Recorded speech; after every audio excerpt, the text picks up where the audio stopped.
আমি জিহাদ। আমার প্যারাশুট না থাকায় আমি লঙ্গি গিট দিয়ে এরপরে হেলিকপ্টার থেকে লাফ দিয়েছি। অতঃপর তা বেজে গিয়েছে একটি বাঁশ গাছের মাথায়। সেখান থেকে নেমে দেখাবো কিভাবে এই জঙ্গলে টিকে থাকতে হয়। এ বনে এত পরিমাণ গাছগাছালি, এখানে স্বাভাবিকভাবে হাঁটা প্রায় অসম্ভব। অসম্ভব মানেই অসম্ভব। আপনাদের দেখাবো এখানে কিভাবে আপনাকে বেঁচে থাকতে হবে। এখানে যদি আপনি পাকনামি করেন অথবা বাপের চেয়ে আগে হাঁটেন তাহলে আপনি পথ হারিয়ে ফেলবেন। আর একবার যদি এই বনে পথ হারিয়ে ফেলেন তাহলে 100 বছর লেগে যেতে পারে এই বন থেকে বের হতে।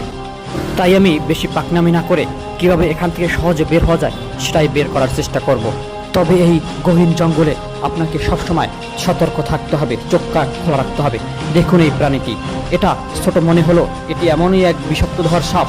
এটা যদি আপনাকে একবার কামড় দেয় তাহলে আপনার অঙ্গহানি হতে পারে। আপনাদের সামনের পর্বে দেখাবো কিভাবে এখানে টিকে থাকতে হয়।